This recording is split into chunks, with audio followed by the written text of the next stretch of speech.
Every day, thousands of South Dakotans look at the newspaper or the internet, listen to the rodeo, or radio. You've indoctrinated me. Listen to the radio, or watch TV to find out who won the game, and much, much more. The world of sports journalism is nearly as much a part of our athletic culture as the games themselves. And 3 veteran sports journalists are here this morning to discuss how sports news is made in South Dakota and elsewhere. To introduce and moderate the panel is Martin Beanie. Dr. Beanie earned his PhD in history from the University of Kent in the UK. He is marketing director and associate editor with the South Dakota State Historical Society Press and an adjunct instructor of history with South Dakota State University. He has written introductions to numerous children's books, published in the field of children's literature, and is editor of Why We Love History. His graphic biography of Wild Bill Hickok will be published in 2015. He is also, among all of this, a high school soccer coach and referee. Please welcome Martin Beanie.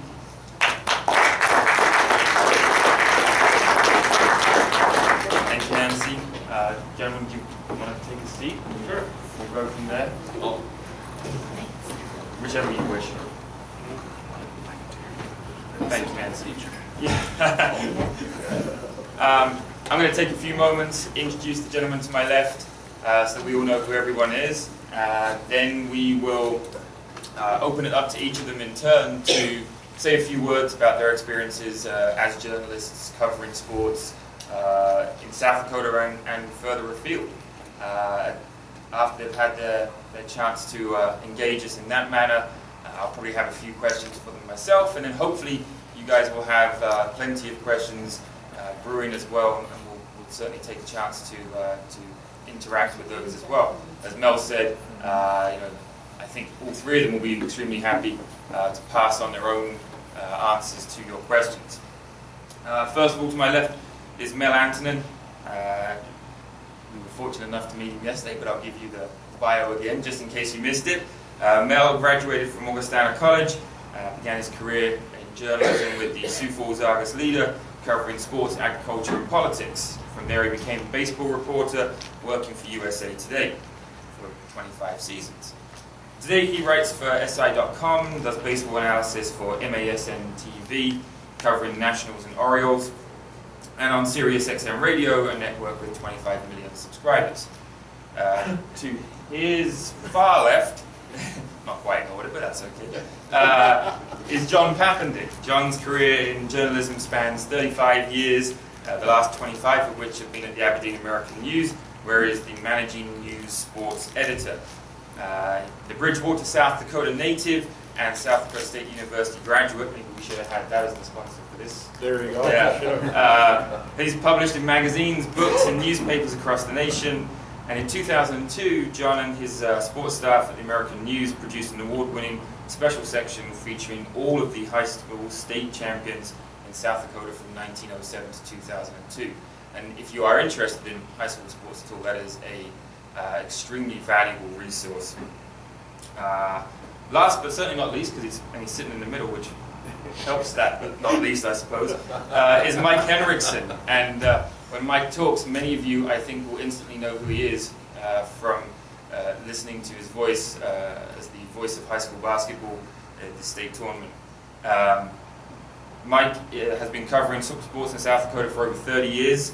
With Mark Ovenden, he hosts a daily sports talk show syndicated across the state called Calling All Sports.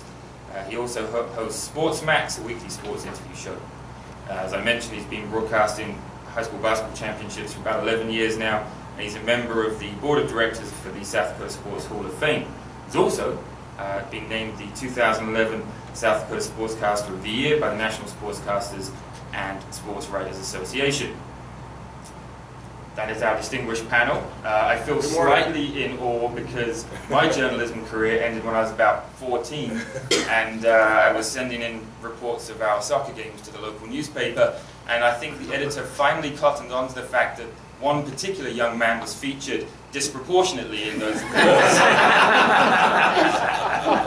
So that was the extent of my career. I will pass it over to, we'll work down the line from near to far, so we'll let these gentlemen speak, and I said we'll come back to questions afterwards. So, Mel.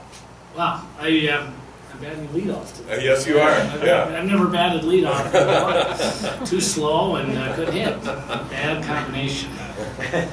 Well, I don't know what to say.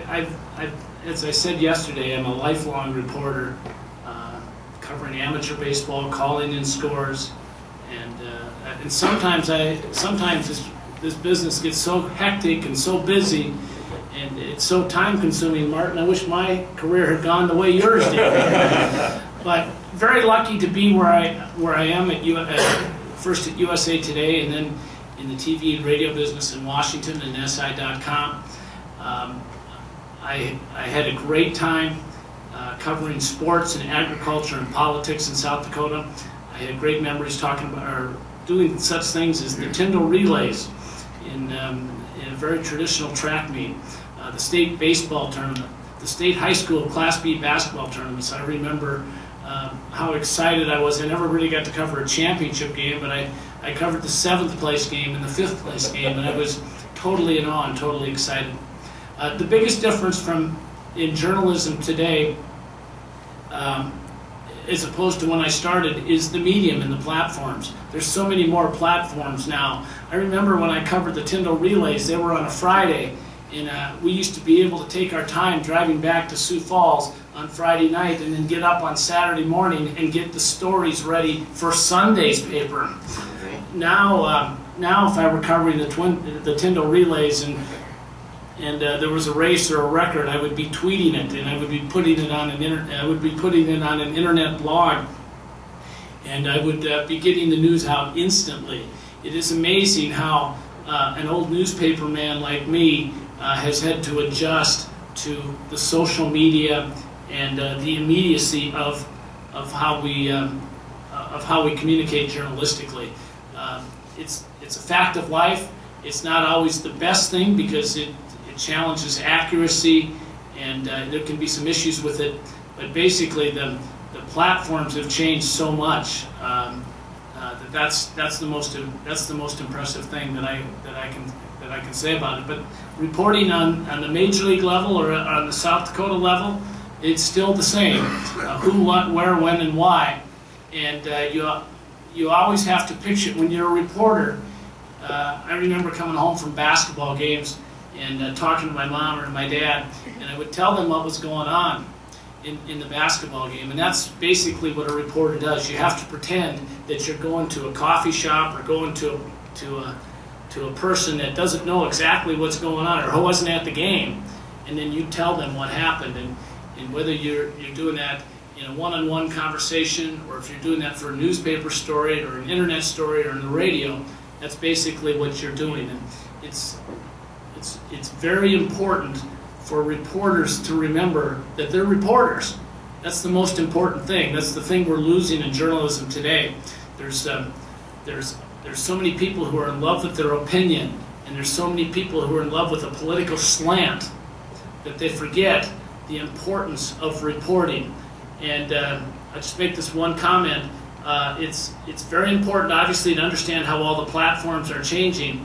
But I think in the midst of all this, in the midst of social media, we're forgetting that reporting is more important than anything else, whether it's opinion or anything. So we have to watch that. And so I'm here today to say the most important thing is never to lose sight of the fact that we need good reporters, and good reporters are going by the wayside for a variety of reasons. Whether it's newspapers, TV, or whatever. But reporting is the one thing that's lost in this journalism shuffle and transformation.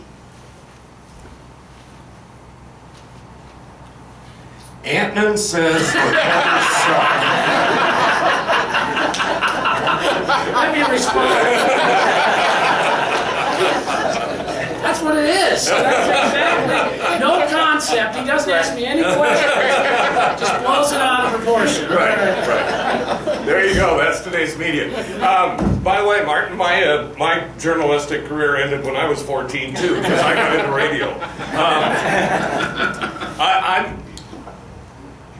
I have wanted to be a radio announcer, specifically sports guy, since I was about 7 or 8 years old.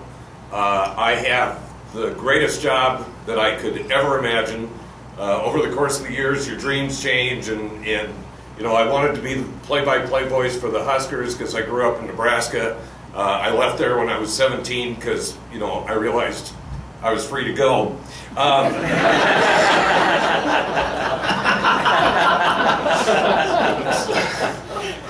But with that in mind, the opportunities that have come up to me through the course of the years, the run with South Dakota Public Broadcasting for football and basketball is something that I just, you know, absolutely cherish every moment of.